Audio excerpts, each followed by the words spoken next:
Hello दोस्तों, I welcome you all on AEC plus digital platform of advance engineering classes. तो हम लोग power plant पढ़ रहे हैं और ये पावर प्लांट का लेक्चर नंबर 7 है। आई होप आपने इससे पहले वाले सेशंस देखे होंगे और काफ़ी चीज़ें सीखने को मिली होगी। आज का जो सेशन है इसमें हम मेनली स्टीम टरबाइन से रिलेटेड कुछ इंपॉर्टेंट क्वेश्चंस देखने वाले हैं। और अगर आप लोग अपनी कंप्लीट प्रिपरेशन करना चाहते हो SSC JEE 2023 मेंस के लिए, तो इसके लिए हमारी एप्लीकेशन AEC प्लस पर बैच भी अवेलेबल है, प्रैक्टिस प्लस रिवीजन बैच। ये बैच ऑलरेडी स्टार्ट हो चुका है 15 अक्टूबर से। इस बैच के अंदर आपको लगभग 200 प्लस आवर्स के लेक्चर्स मॉड्यूल्स देखने को मिलेंगे, जिससे आप आपके सब्जेक्ट को रिवाइज कर सकते हो। साथ में 3000 प्लस क्वेश्चंस के प्रैक्टिस सेशंस आपको देखने को मिलेंगे सब्जेक्ट वाइज। और इसी बैच के अंदर आपको टेस्ट सीरीज भी प्रोवाइड की जाएगी, जिसमें लगभग 100 प्लस टेस्ट अवेलेबल है। साथ में सभी सेशन की PDF भी आप यहाँ पर डाउनलोड कर सकते हो। चलिए, तो सेशन को हम स्टार्ट करते हैं। लेक्चर नंबर 7, इसमें हम स्टीम टरबाइन से रिलेटेड क्वेश्चंस देखेंगे। देखते हैं इस सेशन का पहला क्वेश्चन। ये जो क्वेश्चन है ये कंप्रेसर का क्वेश्चन है। ऑल्दो बाकी इसके बाद में हम काफी क्वेश्चन देखने वाले हैं टरबाइन से रिलेटेड। सेशन के लास्ट तक आप बने रहिएगा। देखिए क्या है question. The head develop is maximum keeping other parameters should such as rotor diameter speed with inlet angle is constant for a centrifugal compressor with. देखिए हेड डेवलप जो होगा वो मैक्सिमम कब होगा। तो आपने एक बहुत ही कॉमन पॉपुलर एक कर्व पढ़ा होगा, which is between discharge versus head. Discharge versus head जब हम प्लॉट करते हैं तो यहाँ पर हमें तीन कर्व देखने को मिलते हैं। एक कुछ इस तरह से, एक ये है और एक ये जो एक्सिस है इस पर हेड रहेगा और इस एक्सिस पर क्या रहेगा, डिस्चार्ज रहेगा। अब देखिए अगर यहाँ पर हम बात करें तो बोला गया है कि keeping other parameter such as rotor diameter speed width inlet angle अगर कांस्टेंट है, तो उस केस में देखिए हेड जो है डिस्चार्ज के साथ बढ़ता जाएगा। अगर हमारा जो ब्लेड है वो कैसा है, फॉरवर्ड कर्व वेन है। क्या है, फॉरवर्ड कर्व वेन। और फॉरवर्ड कर्व वेन का मतलब क्या हुआ, जिसका ब्लेड एग्जिट एंगल जो होता है वो 90 डिग्री से ज्यादा होता है। और ये होता है जब ब्लेड हमारा रेडियल वेन होता है। और ये कर्व हमें देखने को मिलता है जब ब्लेड एग्जिट एंगल 90 डिग्री से कम होता है। तो यहां पर हमसे पूछा गया था the head develop is maximum. तो हेड डेवलप मैक्सिमम कब आपको देखने को मिलेगा, when rotor with forward curve vane. तो आंसर क्या होगा इसका, option B will be the correct answer. Rotor with forward curve blade अगर होगा तो हेड डेवलप जो रहेगा क्या रहेगा, मैक्सिमम रहेगा। तो इस क्वेश्चन का आप आंसर ध्यान रखें। देखिए प्रेशर रेशियो जो होता है हेड डेवलप के डायरेक्टली प्रोपोर्शनल होता है।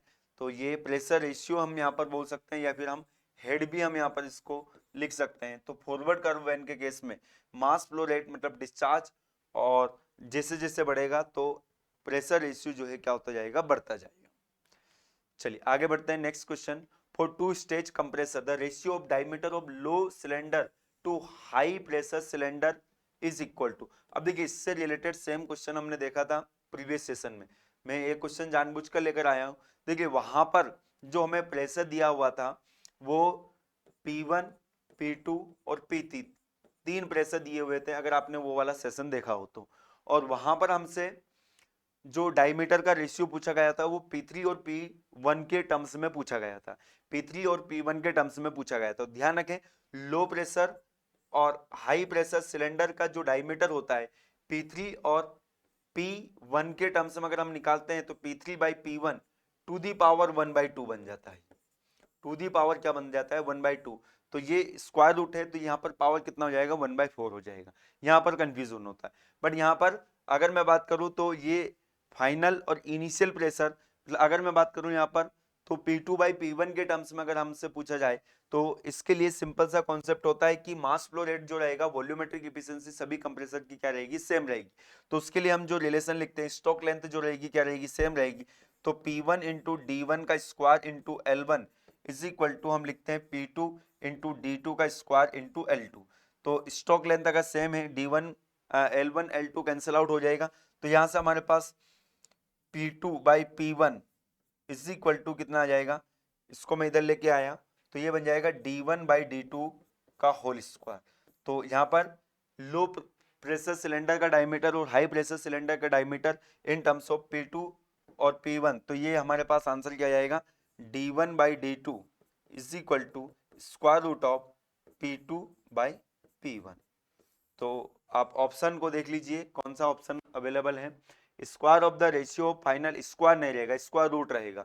द रेशियो ऑफ, रेशियो तो सिंपल रहेगा नहीं, square root of the ratio of final pressure to the initial pressure. Correct answer क्या हो जाएगा, option C will be the correct answer. Okay, चलिए आगे बढ़ते हैं। अच्छा, ये वाली जो कंडीशन हमारे पास आई थी, परफेक्ट इंटरकूलिंग, ये भी ध्यान रखें। परफेक्ट इंटरकूलिंग हम बोल सकते हैं, या फिर minimum work input, minimum work input. चलिए सॉल्यूशन भी यहाँ पर इसका दिया हुआ है, आप उसको रिफर कर सकते हो। Next question, turbine, steam turbine का क्वेश्चन है, काफी अच्छा क्वेश्चन है। देखिए, the graph given in the figure represent the variation of absolute velocity of a steam along the length of the steam turbine. देखिए, ये जो ग्राफ है ये हमें बता रहा है वेरिएशन ऑफ एब्सोल्यूट वेलोसिटी। तो यहाँ पर वेरिएशन किस तरह का है देख लीजिए। पहले तो यहाँ पर एब्सोल्यूट वेलोसिटी स्टार्टिंग में बढ़ रही है, फिर कम हो रही है, फिर बढ़ रही है, फिर कम हो रही है, फिर बढ़ रही है, फिर कम हो रही है। डिस्टेंस फ्रॉम द इनलेट, मतलब length along the length of the turbine. तो ये किस टरबाइन में ऐसा सीन हमें देखने को मिलता है। तो यहाँ पर चार ऑप्शन को पढ़िए। सबसे पहले कर्टिस, डी लेवल, रेडियल और पार्सन्स टरबाइन। अब देखिए यहाँ पर डेफिनेटली अगर इस तरह का वेरिएशन है तो इसका मतलब क्या हुआ कि टरबाइन जो है उसकी जो ब्लेड है वो स्टेजेस में लगी हुई है, स्टेजेस में लगी हुई है। अब देखिए अगर मैं बात करूं कर्टिस टरबाइन की, तो कर्टिस टरबाइन जो होती है एक सिंपल इंपल्स टरबाइन होती है, जिसको हम बोलते हैं वेलोसिटी इंपल्स कंपाउंडेड टरबाइन। तो वेलोसिटी कंपाउंडिंग होती है यहाँ पर, वेलोसिटी कंपाउंड, वेलोसिटी की क्या होती है, कंपाउंडिंग होती है। तो वेलोसिटी की कंपाउंडिंग होती है। तो अब जब आप इसके वेलोसिटी का वेरिएशन देखेंगे तो यहाँ पर क्या होता है, वेलोसिटी जो मूविंग ब्लेड है उस मूविंग ब्लेड में वेलोसिटी डिक्रीज होगी, फिर फिक्स ब्लेड में वेलोसिटी क्या रहेगी, कांस्टेंट रहेगी। फिर नेक्स्ट सेट में मूविंग ब्लेड में वेलोसिटी डिक्रीज होगी, फिर क्या रहेगी, कांस्टेंट रहेगी। और प्रेशर जो है क्या होता जाता है, यहां पर यहां तक आते आते प्रेशर जो है डिक्रीज होता है और फिर प्रेशर रिमेन कांस्टेंट। ओके, तो यहां पर वेलोसिटी डिक्रीज तो होगी बट इस तरह का वेरिएशन नहीं होगा, इंक्रीज कहीं पर भी नहीं होगी। तो ये कर्टिस टरबाइन बिल्कुल नहीं होगा। वहीं पे अगर मैं बात करूं डी लेवल टरबाइन, तो D level turbine simple impulse turbine होती। तो सिंपल इंपल्स टरबाइन में भी यही चीज आपको देखने को मिलेगी कि प्रेशर डिक्रीज होगा और वेलोसिटी क्या होगी, बढ़ेगी। फिक्स ब्लेड में, जिसे हम नोजल ब्लेड भी बोलते हैं, और मूविंग ब्लेड में क्या होगा, वेलोसिटी क्या हो जाएगा, डिक्रीज हो जाएगा। तो वेलोसिटी डिक्रीज हो जाएगा पर फिर फर्दर वेलोसिटी इंक्रीज नहीं होगा। तो ये आपको डी लेवल टरबाइन में भी देखने को नहीं मिलेगा। नेक्स्ट अगर हम बात करें तो रेडियल टरबाइन, रेडियल टरबाइन मतलब ये फ्रांसिस टरबाइन की बात होगी। तो यहाँ पर तो इस तरह का कोई वेरिएशन होता नहीं। तो बचा ऑप्शन क्या है, पार्सन्स टरबाइन। तो पार्सन्स टरबाइन आप ध्यान रखें, पार्सन्स टरबाइन जो होती है ये एक 50% रिएक्शन टरबाइन होती। क्या होती है, 50% रिएक्शन टरबाइन। तो 50% इसकी क्या होती है, डिग्री ऑफ रिएक्शन होती। तो यहाँ पर दोनों इफेक्ट हमें देखने को मिलेगा, इंपल्स और रिएक्शन दोनों इफेक्ट हमें देखने को मिलेगा।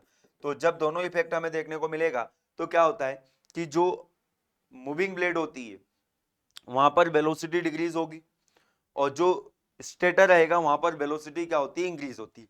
तो ये स्टेटर में वेलोसिटी इंक्रीज होगी क्योंकि उस समय प्रेशर क्या होता है, डिक्रीज होता है, और मूविंग ब्लेड में वेलोसिटी क्या होगी, डिक्रीज होगी। वहीं पर फिर स्टेटर लगा होता है तो स्टेटर में वेलोसिटी क्या होगी, इंक्रीज होगी, मूविंग ब्लेड में डिक्रीज होगी। तो इस तरह का वेरिएशन हमें देखने को मिलता है वेलोसिटी का इन केस ऑफ पार्सन्स टरबाइन। और पार्सन्स टरबाइन के बारे में आप ध्यान रखें, 50% डिग्री ऑफ रिएक्शन होती है। ओके, और ये डी लेवल टरबाइन जो है, D level turbine pure impulse turbine होती है, ये भी आप ध्यान रखें, it's a pure impulse turbine.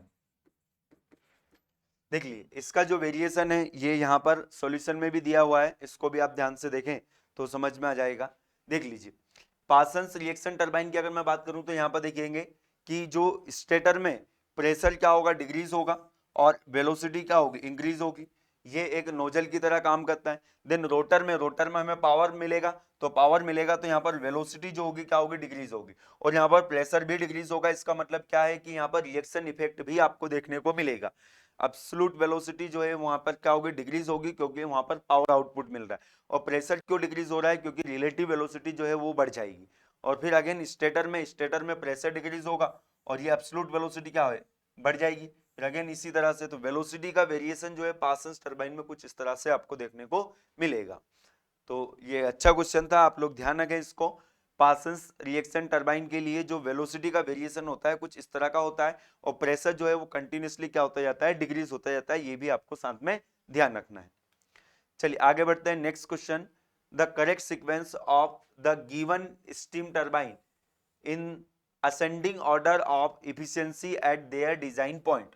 तो ascending order of their efficiency, तो इफिशियंसी सबसे कम किसकी होती है, सबसे ज्यादा किसकी होती है, ये दो चीज आपको पता होना चाहिए। सबसे कम इफिशियंसी जो होती है वो कर्टिस टरबाइन की होती है, और सबसे ज्यादा इफिशियंसी जो है वो पार्सन्स टरबाइन की होती है।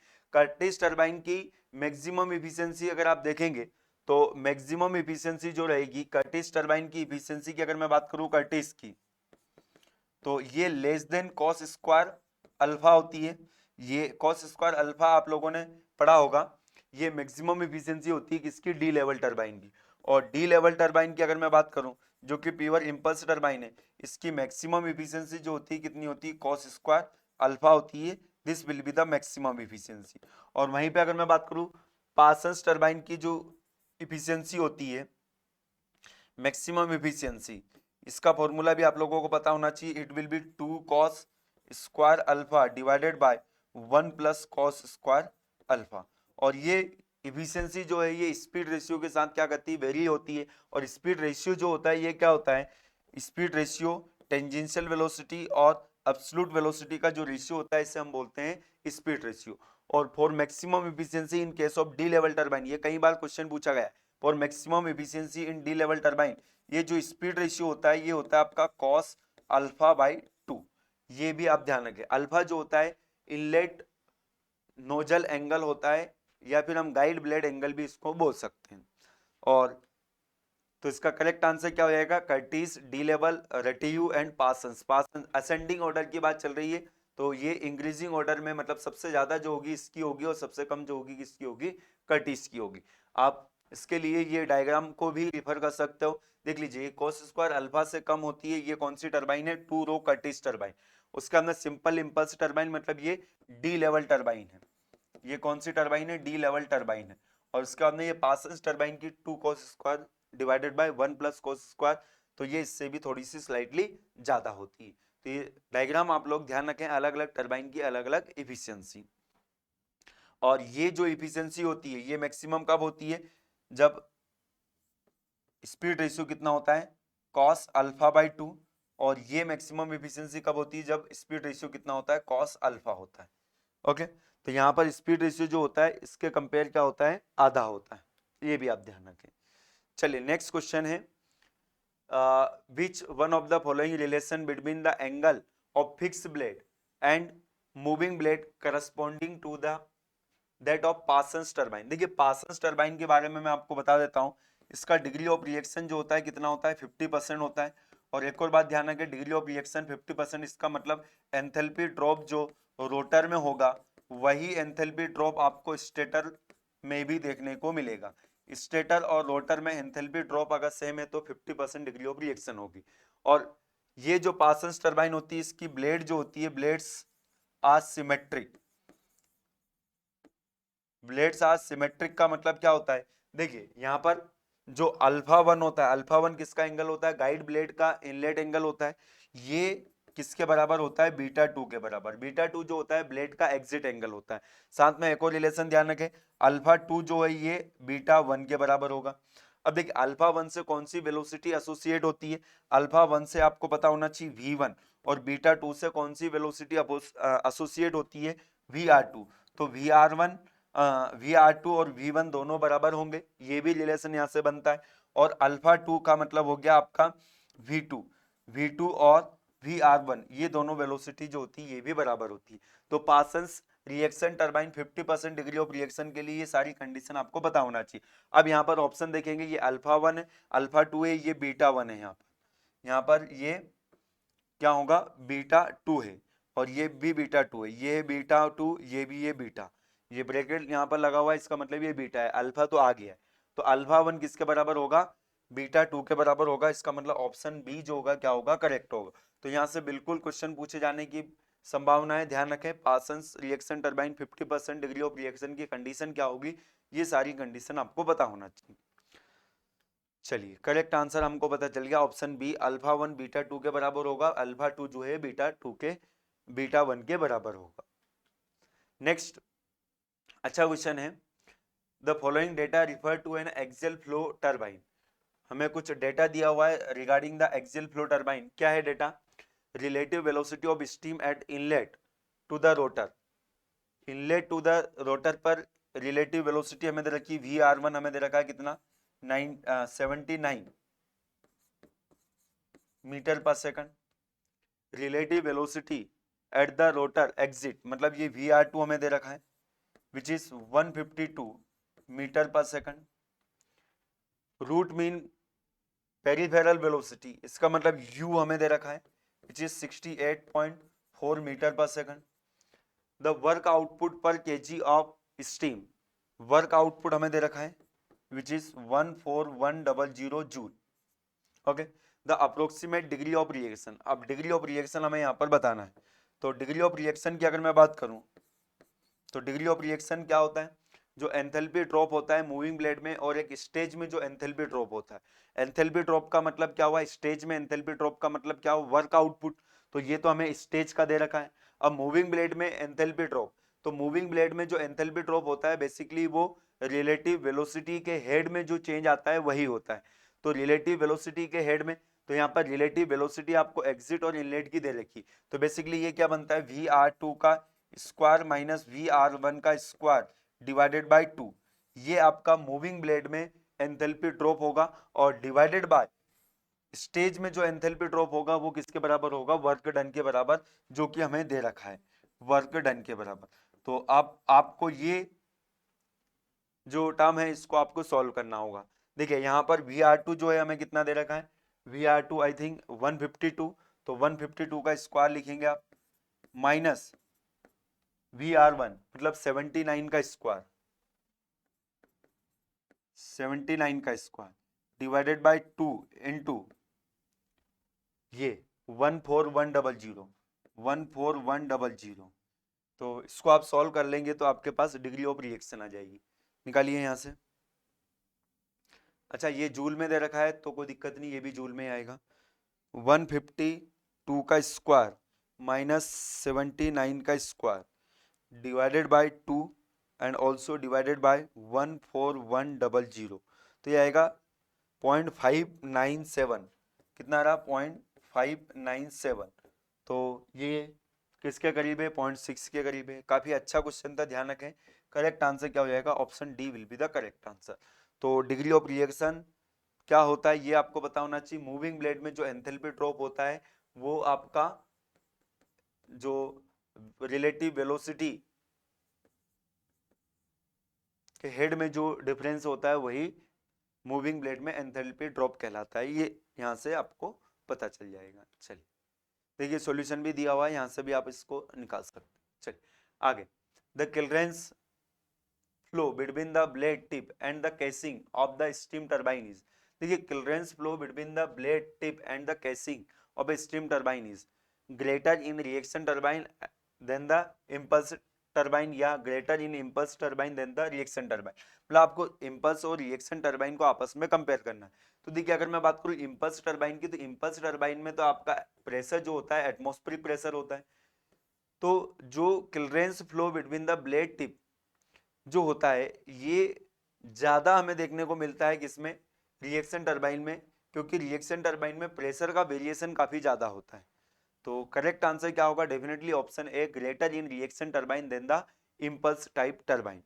ओके, देखिए यहाँ पर इसका एक्सप्लेनेशन भी दिया हुआ है, the leakage loss between the blade tip and the casing is greater in reaction turbine, okay, than in the impulse turbine due to the pressure difference across the clearance passage. जो clearance passage जहां से steam आपके पास होती है वहां पर pressure difference होता है, उसकी वजह से लॉसेस ज्यादा होगा। तो यहाँ पर आप ध्यान रखें कि क्लीयरेंस फ्लो जो रहेगा ग्रेटर रहेगा रिएक्शन टरबाइन में compare to the impulse turbine. Next question, ratio of actual indicated work to hypothetical indicated work in case of steam engine is. तो एक्चुअल इंडिकेटेड वर्क और हाइपोथेटिकल इंडिकेटेड वर्क की बात चल रही। देखिए indicated work जब भी वर्ड आता है तो आप ध्यान रखें, देखिए इंडिकेटेड पावर हम पढ़ते हैं, हमने आईसी इंजन भी पढ़ा है, तो वहां पर डायग्राम से हमें जो पावर मिलता है, डायग्राम के अंदर का जो एरिया होता है उससे हम इंडिकेटेड वर्क बोलते थे, इंडिकेटेड पावर बोलते थे।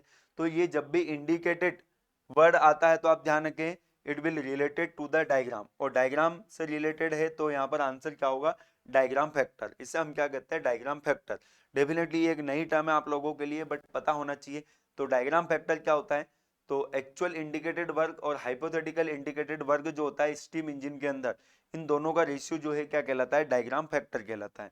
देखिए area of actual indicated diagram to the area of hypothetical indicated diagram, इसे हम क्या बोलते हैं, डायग्राम फैक्टर बोलते हैं। चलिए आगे बढ़ते हैं। Next question, running speed of steam turbine can be brought down to a practical limit by which of the following method। तो जो स्टीम टरबाइन की रनिंग स्पीड है उसको प्रैक्टिकल लिमिट में लाने के लिए कौन सी मेथड को हम यूज करते हैं। तो देखिए स्टीम टरबाइन की जो स्पीड होती है काफी ज्यादा होती है। सिंगल स्टेज में अगर आप उसको एनर्जी को अगर यूज करते हो तो वहां पर स्पीड जो है काफी ज्यादा मिल जाती है, लगभग 1 लाख आरपीएम तक मिल जाती है, जो कि अनडिजायरेबल है। जो जनरेटर है उसकी सिंक्रोनस स्पीड से क्या होगी, ये काफी ज्यादा होगी, तो प्रैक्टिकली उसको हम यूज नहीं कर सकते। तो उसको एक लिमिट में, एक रेंज में लाने के लिए हम क्या, कौन सी मेथड यूज करते हैं, तो उसके लिए डेफिनेटली हम क्या करते हैं, कंपाउंडिंग करते हैं। अगर आपको बताओ velocity compounding, pressure compounding, velocity pressure compounding, तो कंपाउंडिंग से हम क्या करते हैं, स्टेजेस में डिवाइड कर देते हैं वो जो एनर्जी होती। तो एक आंसर तो आपका डेफिनेटली एक ऑप्शन तो कंपाउंडिंग होना चाहिए।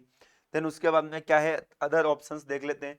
By using flywheel, heavy flywheel, flywheel से तो मतलब ही नहीं, यहाँ पर फ्लाईव्हील तो एक्सेस एनर्जी को स्टोर करता है बस, ऐसा कुछ भी नहीं होगा। By using quick response governor, yes देखिए रिस्पॉन्स गवर्नर जो है ये क्या करता है, फ्लो को रेगुलेट करता है। गवर्नर का काम क्या होता है, मीन स्पीड को मेंटेन करना, मीन स्पीड को क्या करना है, मेंटेन करना। तो डेफिनेटली अगर आप एक क्विक रिस्पॉन्स गवर्नर यूज करोगे तो वहां पर हम स्पीड को क्या कर सकते हैं, कंट्रोल कर सकते हैं। तो by using quick response governor, ये भी स्टेटमेंट सही होगा, कंपाउंडिंग भी सही होगा। फोर्थ देख लेते हैं, by reducing the fuel feed to the furnace. देखिए fuel feed to the furnace का कोई रिलेशन नहीं है टरबाइन, यहाँ पर जो स्पीड है उसको प्रैक्टिकल लिमिट में लाने के लिए।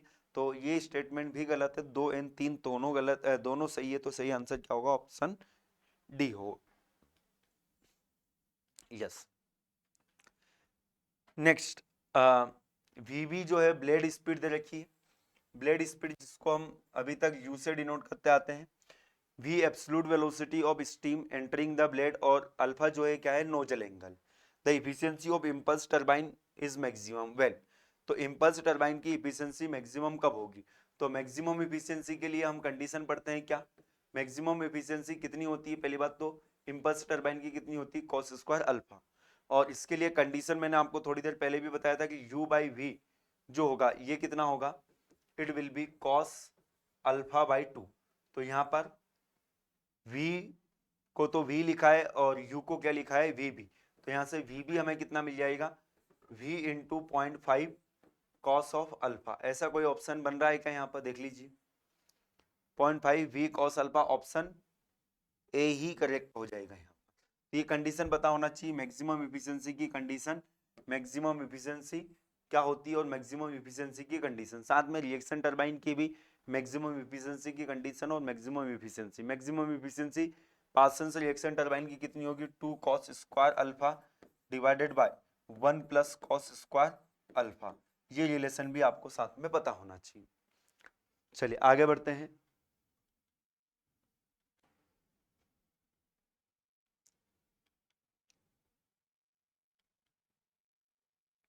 Next, in impulse turbine produce 50 kilowatt of power. Power कितना मिल रहा है इम्पल्स टर्बाइन में हमें? 50 kilowatt. When the blade mean speed is 400 metre per second. Blade की मीन स्पीड हमें दे रखी कितनी? 400 metre per second. Okay.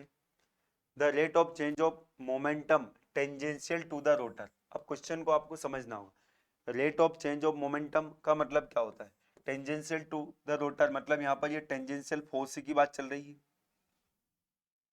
Rate of change of momentum जो होगा वो टेंजेंशियल टू द रोटर मतलब टेंजेंशियल फोर्स की बात चल रही है। और टेंजेंशियल फोर्स क्या होगा? टेंजेंशियल फोर्स होगा आपका, अगर हमें निकालना है तो जो हमें पावर मिलता है वो टेंजेंशियल फोर्स से ही तो मिलता है। तो पावर इज इक्वल टू क्या होता है? फोर्स इनटू वेलोसिटी, ये होता है ना। तो पावर हमें जो मिल रहा है वो टेंजेंशियल फोर्स से ही मिलेगा। तो यहाँ पर फोर्स जो रहेगा वो टेंजेंशियल, यहाँ पर वेलोसिटी जो रहेगी वो भी टेंजेंशियल। तो हमारे पास पावर है, वेलोसिटी है, टेंजेंशियल। ये टेंजेंशियल वेलोसिटी तो दे रखी। ठीक है, क्वेश्चन को अगर आपने पहले किया हुआ है ऐसा क्वेश्चन तो डेफिनेटली आप एग्जाम में बना पाओगे, अदरवाइज यहाँ पर कंफ्यूज हो जाओगे कि एक्चुअल में निकालना क्या है। तो इसीलिए प्रैक्टिस बहुत जरूरी है। तो पावर हमें दिया है, वेलोसिटी हमें दी गई है, तो फोर्स हम यहाँ से निकाल लेंगे। तो फोर्स कितना हो जाएगा? Power divided by tangential velocity. तो पावर हमें दिया हुआ है 5 किलोवाट, तो इसको 50 दिया है, सॉरी 50 इंटू 10⁻³ वाट में हम लिखेंगे। डिवाइडेड बाय वेलोसिटी हमें दे रखी है कितनी? 400, क्योंकि हमें यहाँ से फोर्स जो निकालना है वो न्यूटन में निकालना है। तो 50 इंटू 10⁻³ को आप डिवाइड कर दीजिए 400 से, जाएगा 125 न्यूटन। 125 न्यूटन। तो ऑप्शन डी जो होगा क्या होगा? करेक्ट आंसर हो जाएगा। तो ये क्वेश्चन सिंपल है, बिल्कुल सिंपल है, बट ऐसे क्वेश्चन की अगर आपने प्रैक्टिस की है पहले तो ही आप बना पाएंगे एग्जाम में, अदरवाइज ये क्वेश्चन भी काफी टफ लगेगा अगर आ जाता है तो। देखिए वही फॉर्मूला यहाँ पर यूज किया हुआ है, बिल्कुल easy. Next question, at a particular section of a reaction turbine the diameter of blade. Diameter एक पर्टिकुलर सेक्शन पे डायमीटर जो दे रखा है हमें कितना दे रखा है? 1.8 मीटर दे रखा है। ओके।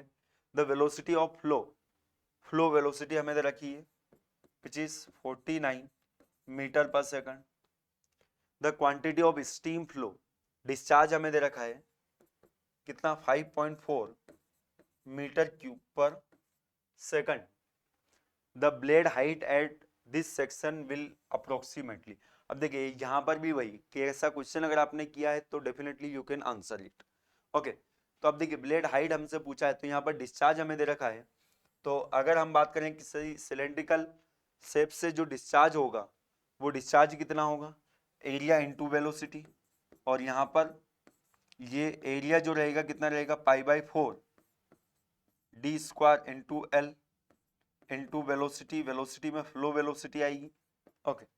तो यहाँ पर एल जो है बेसिकली ये हाइट है, यहाँ पर एल ना लिख के हम क्या लिखते हैं? एच लिखते हैं। तो डिस्चार्ज हमें दिया हुआ है और हाइट हमें निकालना है। तो डिस्चार्ज कितना दिया हुआ है? 5.4 is equal to π/4 D. Diameter हम मीटर में लेंगे, कितना दे रखा है? 1.8। तो हाइट जो मिलेगी वो भी मीटर में आ जाएगी। और फ्लो वेलोसिटी कितनी दे रखी? 49। देखिए क्वेश्चन आसान है बट आपको समझना होगा। ओके। तो 5.4 मल्टीप्लाई करेंगे आप 4 से, डिवाइड कर दीजिए पाई से, and also divide it by 1.8 का square, and also divide by 8 by 49। तो 0.0, अच्छा सेंटीमीटर में पूछा है हमसे तो इसको 100 से मल्टीप्लाई कर देते हैं तो आएगा 4.33। तो हाइट जो हमें मिलेगी यहाँ पर इट विल बी 4.33 सेंटीमीटर में कन्वर्ट कर लिया मैंने। तो हाइट क्या मार्क करोगे आप? 5 करोगे क्या? 5 तो है ही नहीं, ऑप्शन ए ही क्या होगा इसका करेक्ट आंसर होगा। Okay yes. अच्छा कुछ गड़बड़ी है? Yes yes we make a गड़बड़ी। π/4 डी स्क्वायर नहीं होगा है ना, π/4 नहीं रहेगा ना। इस सिलेंडर यहाँ पर जो, अब इसको आप समझिए, जो डिस्चार्ज होगा वो कहाँ से होगा, yes, will make a mistake, discharge होगा कहाँ से होगा, यहाँ से पेरीफेरी से होगा, ऐसे बाहर निकलेगा। तो ये वाला एरिया ले लेना है, तो ये वाला एरिया लेना है, तो यहाँ पर पाई डी एच आएगा, यहाँ पर पाई बाई 4 नहीं आएगा, तो पाई डी एच, ये तो वॉल्यूम ले लिया था मैंने, तो will make a mistake here, तो ये क्या बनेगा, पाई डी इंटू एच, तो पाई इंटू डी, डायमीटर कितना दे रखा, 1.8 इंटू एच, अब आप एच की वैल्यू निकालिए, यहाँ से कितना आएगा, यस, ये आपको थोड़ा सा ध्यान रखना पड़ेगा, 5.4 divided by pi also divided by 1.8 also divided by 49, multiply कर लीजिए 100 से, तो बनेगा 1.94 सेंटीमीटर एच की वैल्यू, तो ये अप्रोक्सीमेटली कितना हो गया, 2 सेंटीमीटर के बराबर हो गया। तो करेक्ट आंसर क्या हो जाएगा, option B will be the correct answer, ना कि डी। ओके, थोड़ा सा ये ध्यान रखना पड़ेगा, वॉल्यूम नहीं लेना है, वहां पर एरिया लेना है, area into velocity, by mistake I will take the volume. ठीक है, चलिए नेक्स्ट क्वेश्चन है, क्या बोल रहा है next question, consider the following statement, if steam is reheated during the expansion through turbine stages. Okay, reheating अगर हम कर रहे हैं तो रीहीटिंग का मतलब क्या होता है देख लेते हैं अपन।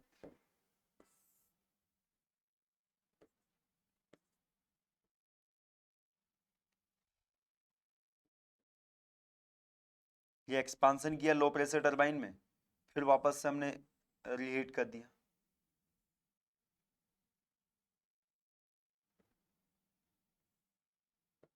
यस,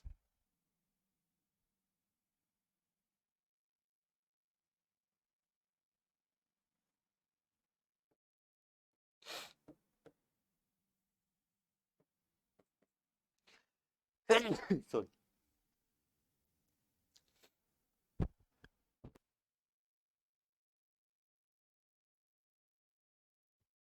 अब देखिए, if steam is reheated during the expansion through turbine stages, तो erosion of blade will decrease, erosion of blade will decrease, तो अगर रीहीटिंग नहीं करते हैं तो क्वालिटी हमें जो मिलती है वो ये मिलती, अब रीहीटिंग कर रहे हैं तो क्वालिटी जो है एक्सी की वैल्यू जो है क्या हो गई, बढ़ गई ना, तो definitely erosion of blade will decrease, ये स्टेटमेंट तो बिल्कुल सही है, 1 सही है, तो आंसर आपका इन तीनों में से कोई रहेगा। Next, overall pressure ratio will increase, the total heat drop will increase, देखिए थर्ड पढ़िए पहले तो, the total heat drop will increase, heat drop जो होगा अगर हम रीहीटिंग नहीं करते तो यहां से लेके यहां तक होता, अब रीहीटिंग अगर हम कर रहे हैं तो हीट ड्रॉप यहां से लेके यहां तक होगा, तो हीट ड्रॉप डेफिनेटली बढ़ेगा, तो 1 3 तो होगा ही होगा, मतलब ये आंसर तो होगा नहीं, तो या तो 1 होगा या 4 होगा। Overall pressure ratio will increase, अच्छा प्रेशर रेशियो में तो कोई चेंज नहीं आएगा ना, हाईएस्ट प्रेशर तो यही है और लोवेस्ट प्रेशर ये है, ये तो इंटरमीडिएट प्रेशर पर हम क्या करते हैं, रीहीटिंग करते हैं, तो ओवरऑल प्रेशर रेशियो में कोई चेंज नहीं आएगा, तो ये स्टेटमेंट क्या होगा, गलत होगा, तो करेक्ट आंसर क्या होगा, option D will be the correct answer. काफी अच्छा क्वेश्चन था, काफी चीजें आपको सोचनी थी, देख लीजिए यहाँ पर, yes option D will be the correct, the overall pressure ratio will be constant in reheating, reheating से ओवरऑल प्रेशर रेशियो में कोई चेंज आपको देखने को नहीं मिलेगा। चलिए, तो ये लास्ट क्वेश्चन था सेशन का, आई होप आपको सेशन के सारे क्वेश्चन क्लियर हो गए होंगे और आपकी प्रिपरेशन भी काफ़ी अच्छी चल रही होगी इन क्वेश्चन के द्वारा।